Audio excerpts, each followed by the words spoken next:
সর্বাত্মক লকডাউনের আগে ব্যাংকে উপচে পড়া ভিড়, ব্যাংকিং সেবা নিশ্চিতে প্রয়োজনীয় নির্দেশনার অনুরোধ মন্ত্রিপরিষদ বিভাগে।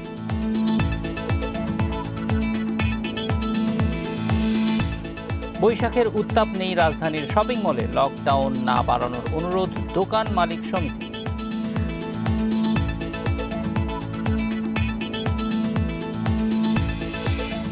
লকডাউনের অজুহাতে চালের দাম কেজি প্রতি 2 থেকে 8 টাকা বাড়িয়েছে ব্যবসায়ীরা, বিপাকে ভোক্তারা।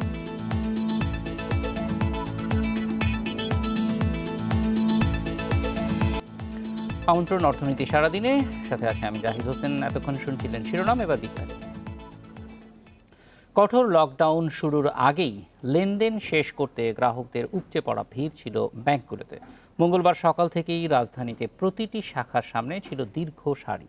অতিরিক্ত ভিড়ে স্বাস্থ্যবিধি মেনে গ্রাহকদের সেবা দিতে গিয়ে হিমশিম খেয়েছেন ব্যাংক কর্মকর্তারা। এদিকে কঠোর লকডাউনে ব্যাংকিং সেবা নিশ্চিতে প্রয়োজনীয় নির্দেশনা জারির অনুরোধ জানিয়েছেন মন্ত্রিপরিষদ বিভাগ। করোনা ভাইরাসের সংক্রমণ রোধে সর্বাত্মক লকডাউন আসছে, এর মধ্যেই শুরু হচ্ছে রমজান। এ কারণেই লকডাউনের আগের দিন ব্যাংকের বিভিন্ন শাখায় অতিরিক্ত ভিড় ছিল গ্রাহকের। সকাল 10টা থেকে লেনদেন শুরু হলেও ব্যাংক খোলার আগেই বাইরে দেখা গেছে গ্রাহকের লম্বা লাইন। ব্যাংকাররা বলছেন, মঙ্গলবারের গ্রাহক উপস্থিতি হার মানিয়েছে ঈদকেন্দ্রিক লেনদেনকে। স্বাস্থ্যবিধি মানতে চাইলেও গ্রাহকের চাপে তা পুরোপুরি সম্ভব হয়নি। 9:30 বাজে ব্যাংকে সিরিয়ালে দাঁড়িয়েছি, কিন্তু এত বড় সিরিয়াল, আমি টাকা জমা দেবো, উঠাবো, এই যে ভোগান্তি, এত কষ্ট, তাহলে কেন ব্যাংক? আমার তো সংসার চালাতে হবে, আমার স্যালারিটাকে এটা দিয়ে এখন আমাদের কদিন চলতে হবে। মানুষ ব্যাপক আকারে টাকা উত্তোলন এবং যাদের ঘরে গচ্ছিত টাকা ছিল তারা জমা দিচ্ছে, যা ঈদকেও হার মানাচ্ছে। ব্যাংকে একটু বেশি ভিড় আমাদের, যেমন জমাও হচ্ছে, মানুষজনের আতঙ্ক বাড়ছে, টাকা পয়সা নিয়েও ঘরে রাখছে। কঠোর লকডাউনে লেনদেন বন্ধ থাকার সিদ্ধান্তে স্বস্তিতে ব্যাংক কর্মকর্তারা। যদি পুরোপুরি লকডাউন হয় তা আমাদের জন্য ভালো, তাহলে আমরা দূরত্বটা বজায় রেখে আমরা সুন্দর ওই 7টা দিন হয়তো আমরা সবাই সেফ থাকবো। তবে বড় ধরনের ক্ষতির আশঙ্কা করছেন ক্ষুদ্র উদ্যোক্তা আর কাঁচা বাজারের ব্যবসায়ীরা। তাই ব্যাংক চালুর পক্ষেই মত দিচ্ছেন বিশ্লেষকরা।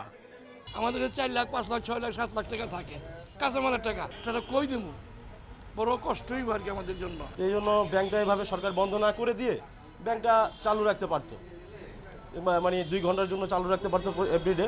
মোবাইল ফাইন্যান্সিয়াল বলি, এজেন্ট ব্যাংকিং বলি, বা নানা রকম ক্যাশ ট্রানজ্যাকশন বিভিন্ন মাধ্যম আছে। ব্যাংকটাই সবচেয়ে বড়, আমার বিশেষ করে দরিদ্র জনগোষ্ঠী যারা ক্যাশ আনে, অল্প ক্যাশ জমা দেয়, অল্প ক্যাশ ওঠায়, তাদের জন্য সবচেয়ে জরুরি ব্যাংক খোলা রাখা। অর্থনীতির স্বাভাবিকতা ধরে রাখতে লকডাউনে ব্যাংক বন্ধ রাখার সিদ্ধান্ত পুনর্বিবেচনার দাবি জানিয়েছেন অর্থনীতিবিদেরা। Shariful Islam, independent news, Dhaka. পয়লা বৈশাখ কিংবা লকডাউন, কোনো উত্তাপ নেই রাজধানীর মার্কেট ও শপিং মলগুলোতে। বিক্রেতারা বলছেন, করোনা সংক্রমণের ভয়ে মার্কেটে আসছেন না নগরবাসী। এদিকে ব্যবসা টিকিয়ে রাখতে 21 এপ্রিল থেকে মার্কেট শপিং মল খুলে দেওয়ার দাবি জানিয়েছেন দোকান মালিক সমিতি। করোনা সংক্রমণ কমাতে 14 এপ্রিল থেকে শুরু হচ্ছে কঠোর লকডাউন।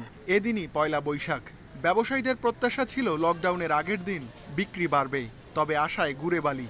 অভিজাত শপিং মল কিংবা সাধারণ মার্কেট, কোথাও ছিল না ক্রেতার ভিড়। শপিং মলগুলোতে স্বাস্থ্যবিধি মেনে চলার প্রবণতা দেখা গেছে। ক্রেতার ভিড় কম থাকায় স্বাস্থ্যবিধি মানাতে কর্তৃপক্ষকে তেমন বেগ পেতে হয়নি। সবাই কোভিডের জন্য বের হতে চাচ্ছে না, এই কারণে হচ্ছে রেগুলার যে সেলটা হয় সবসময় ওরকম সেলই হচ্ছে। তো বৈশাখের প্রোডাক্ট যাচ্ছে, কিন্তু এটা আসলে বৈশাখের সেল বলা যায় না। এদিকে লকডাউনে সীমিত আকারে দোকান খোলার সুযোগ দাবি করেছে সম্মিলিত দোকান ব্যবসায়ী ঐক্য পরিষদ। রাজধানীতে সংবাদ সম্মেলনে এই দাবি জানান তারা। মাহে রমজান, পবিত্র ঈদ উল ফিতরকে সামনে রেখে ব্যবসায়ীরা তাদের পুঁজি বিনিয়োগ করেছে। এমন অবস্থায় যদি সর্বাত্মক লকডাউন দেওয়া হয় তাহলে ব্যবসায়ীরা নিঃস্বার্থ হয়ে যাবে। লকডাউনে সরকার ঘোষিত বিধিনিষেধকে বৈষম্যমূলক বলছেন দোকান মালিক সমিতি। তাদের অভিযোগ, বড় ব্যবসায়ীরা প্রণোদনা ও কারখানা খোলার সুযোগ দুটোই পাচ্ছেন, অথচ ছোট ব্যবসায়ীদের সরকার কোনো সুযোগই দিচ্ছে না। 7 দিন লকডাউন পালন শেষে স্বাস্থ্যবিধি মানার উপর সর্বাধিক গুরুত্ব দিয়ে জীবন ও জীবিকা অর্থনৈতিক স্বার্থে লকডাউন তুলে নিয়ে দোকানপাট ও মার্কেট সমূহ খুলে দেওয়া যথাযথ ব্যবস্থা গ্রহণ করার জন্য এই সমিতির হিসাবে লকডাউনে দোকান বন্ধ রাখলে ছোট ব্যবসায়ীদের দিনে ক্ষতি অন্তত 1000 কোটি টাকা। ঈদের বাজারে যা বেড়ে যায় 3 গুণ।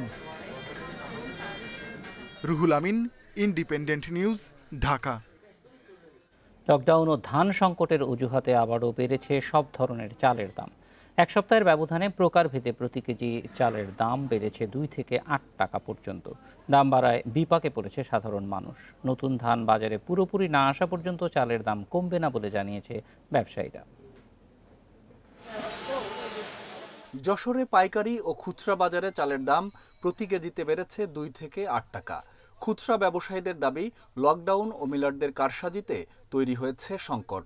যখনই সরকার লকডাউন দিয়েছে তখনই বড় বড় মিলাররা ধান সব আটকায় দিয়েছে, যার কারণে বাজারে কোনো চাল আসছে না, আর না আসলে এরকম দাম আরও বাড়বে। গত সপ্তাহে বাসমতি চাল প্রতি কেজির দাম ছিল 62 টাকা, এ সপ্তাহে হয়েছে 70 টাকা। মিনিকেট 4 টাকা বেড়ে 60 টাকা। এছাড়া কাজল লতায় 5 টাকা, বি আর টেনে 3 টাকা এবং আতপ চালে বেড়েছে 2 থেকে 3 টাকা। গত সপ্তাহে কিনছি যেই চাউল 60 টাকা, এখন সেটা 70 টাকা হয়ে গেছে। যেখানে আমরা এক বস্তা চাল কিনতাম 1200-1300 টাকা, এখন চাচ্ছে 1700-1800 টাকা। কুষ্টিয়ার খাজানগর থেকে চাহিদার বেশিরভাগ মিনিকেট চাল সরবরাহ হয়ে থাকে। এক সপ্তাহে সেখানেও কেজিতে দাম বেড়েছে 2 থেকে 3 টাকা। দফায় দফায় চালের বাজার অস্থির হওয়ায় বিপাকে ক্রেতারা। চাউলের দাম বেড়ে যাওয়াতে আমরা যেরকম সাধারণ জনগণ আছে খুবই ধরেন কষ্টের মুখে আমরা পড়ে যাচ্ছি। চাহিদা অনুযায়ী ধানের সরবরাহ না থাকায় দাম বাড়ার কারণ বলছেন মিল মালিকরা। মোকামে যায়, হাটে ঘাটে যায়, আমি ধান কিনছি 200 টাকা মনে বেশি, সেই চাইলে আইনি আমি তো 200 টাকা কমে আর দিতে পারি, আগেকার পড়তে তো দিতে পারিনি। নওগাঁয় চালের দাম কেজিতে বেড়েছে 3 থেকে 5 টাকা। এজন্য নানা যুক্তি দেখাচ্ছেন ব্যবসায়ীরা। একই অবস্থা দিনাজপুরের বাজারেও। এই অবস্থায় এলসি খোলা রাখা ও বাজারজাতের সময় 10 থেকে বাড়িয়ে 30 এপ্রিল করার দাবি ব্যবসায়ীদের। সরকারের যে এলসি করার সময়টা যেটা শেষ হয়ে গেছে, এইটাকে বৃদ্ধি করা দরকার।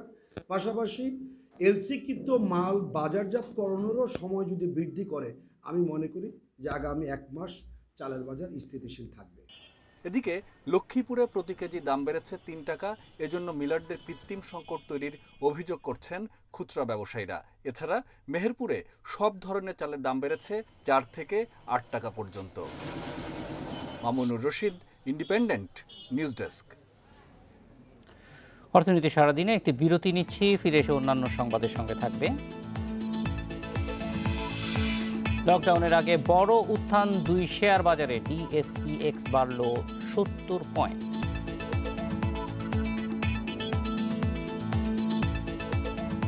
Tonal optimized technology, our high quality fabric, comfy mattress.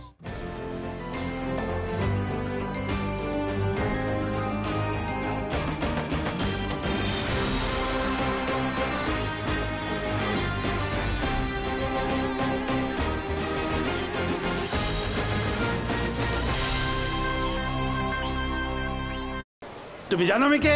হ্যাঁ, সম্মানিত যাত্রীবৃন্দ, এই ভদ্রলোক জানেন না উনি কে? যদি কোনো সহৃদয় ব্যক্তি ওনার পরিচয় জানেন, তাহলে কাউন্টারে যোগাযোগ করুন। ব্রুক বন্ড তাজার সতেজ চায়ের দানায় আছে প্রাকৃতিক থিয়ানিন, যা মনকে করে তোলে তাজা। ভাইরাস থেকে বাঁচবো কিভাবে? ভাইরাস এক ধরনের জীবাণু, আর জীবাণুর বিরুদ্ধে প্রতিরোধ করতে আছে স্যাভলন সোপের ডাবল স্ট্রেংথ।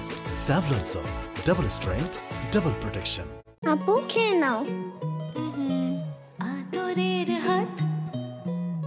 আম্মু, আমি আপুর হাত নষ্ট হতে দেইনি। কিন্তু এই কঠিন দাগ ধুতে গিয়ে তো পাউডার তোমার হাত নষ্ট করে ফেলবে। না, আমার অ্যালোভেরা যুক্ত নতুন সার্ফ এক্সেল হাতকে রাখে কোমল আর কঠিন দাগ দূর করে। অ্যালোভেরা যুক্ত নতুন সার্ফ এক্সেল। সাবান বা সাধারণ হ্যান্ড ওয়াশে হাত হয়ে পড়ে রুক্ষ ও মলিন, তাই ব্যবহার করুন ময়েশ্চারাইজিং পাওয়ার সমৃদ্ধ স্যাভলন অ্যান্টিসেপটিক হ্যান্ড ওয়াশ, যা হাতকে রাখে নরম, কোমল ও জীবাণুমুক্ত। ফেস করো সারাদিন ট্যাপ ট্যাপ ট্যাপ, যাই প্রতিদিন অয়েল করে ক্লিন ট্যাপ ট্যাপ। মিস করো ফান আর কতদিন ট্যাপ ট্যাপ। অয়েলি স্কিনের জন্য ফান কেন মিস করবি? ব্যবহার কর Pond's oil control face wash. এর সিলিকা বিটস টেকনোলজি ত্বকের গভীরে গিয়ে অয়েল শুধু ক্লিনই করে না, ভেতর থেকে কন্ট্রোলও করে। অয়েল ফ্রি তো টেনশন ফ্রি। প্রাণচিরা, যার হোল গ্রেইন এনার্জি আপনাকে কর্মক্ষম রাখবে সারাদিন। প্রাণচিরা।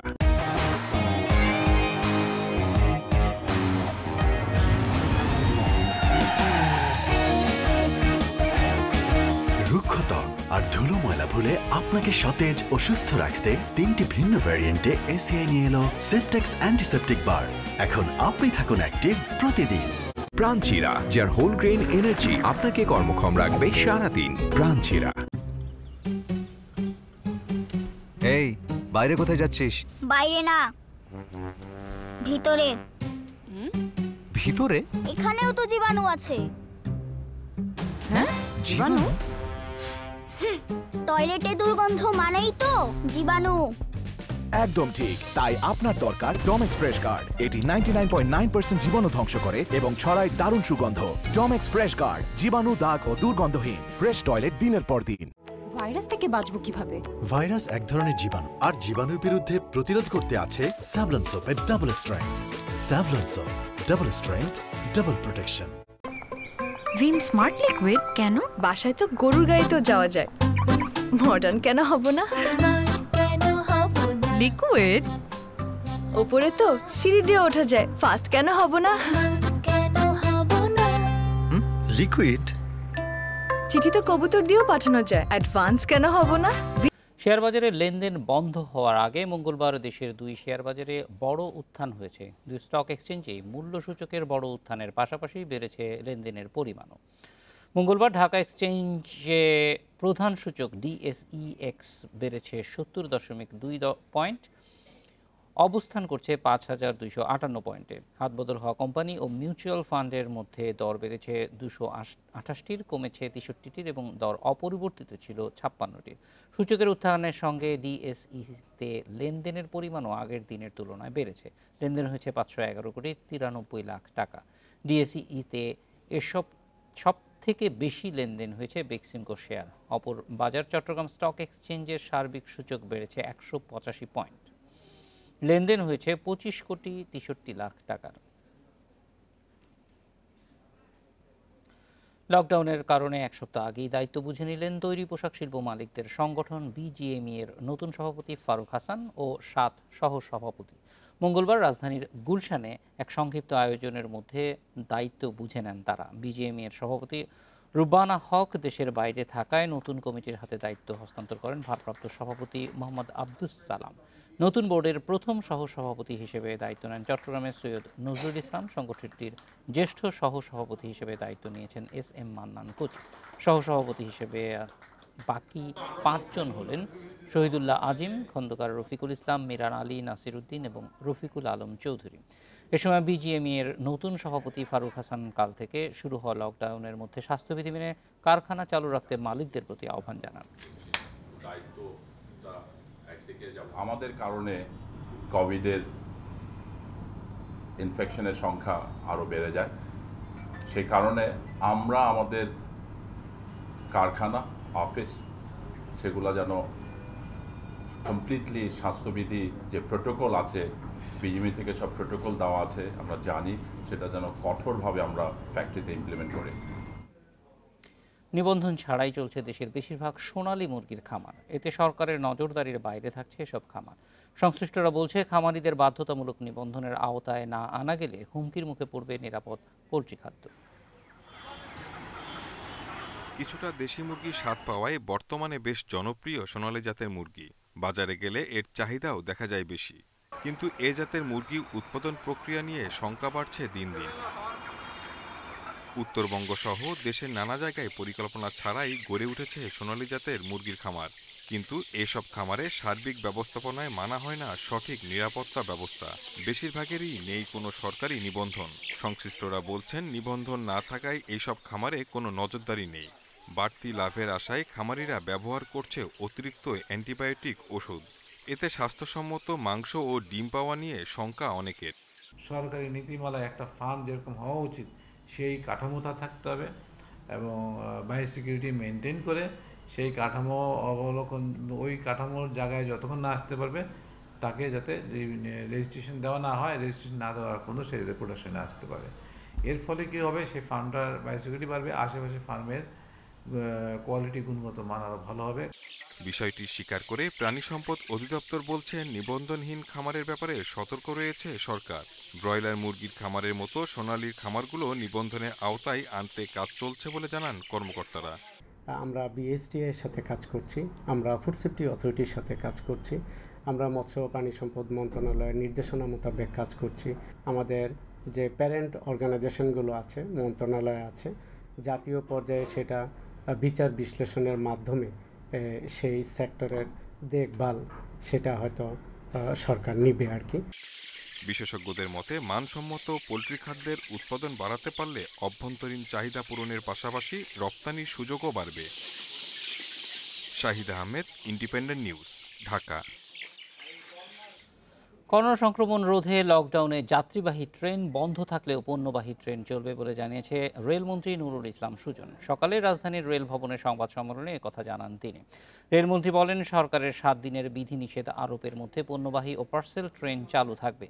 কৃষক ও ব্যবসায়ীদের জন্য ট্রাকের বিকল্প হিসেবে স্বল্প খরচে পণ্য পরিবহনের ব্যবস্থা করা হয়েছে। তাদের আগ্রহ থাকলে লকডাউনের পরেও এ সেবা অব্যাহত থাকবে বলে জানান রেলমন্ত্রী। তিনি জানান, করোনার সময় পণ্যবাহী ট্রেন চলাচলের পাশাপাশি কৃষিজাত পণ্য ও মালামাল পরিবহনের সুবিধার্থে 8টি রুটে বিশেষ পার্সেল ট্রেন চলাচলের সিদ্ধান্ত নেওয়া হয়েছে।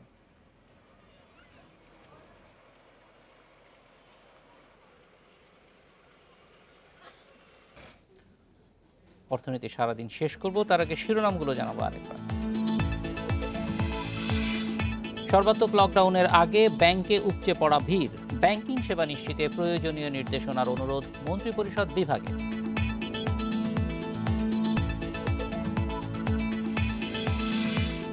বৈশাখের উত্তাপ নেই রাজধানীর শপিং মলে, লকডাউন না বাড়ানোর অনুরোধ দোকান মালিক সমিতি।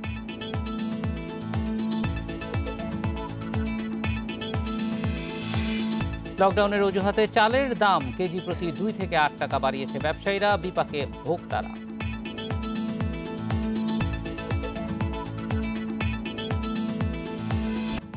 এই ছিল অর্থনীতি সারাদিনে। ইন্ডিপেন্ডেন্ট টেলিভিশনের সব খবর বিস্তারিত জানতে চোখ রাখুন ফেসবুক, ইউটিউব, টুইটার।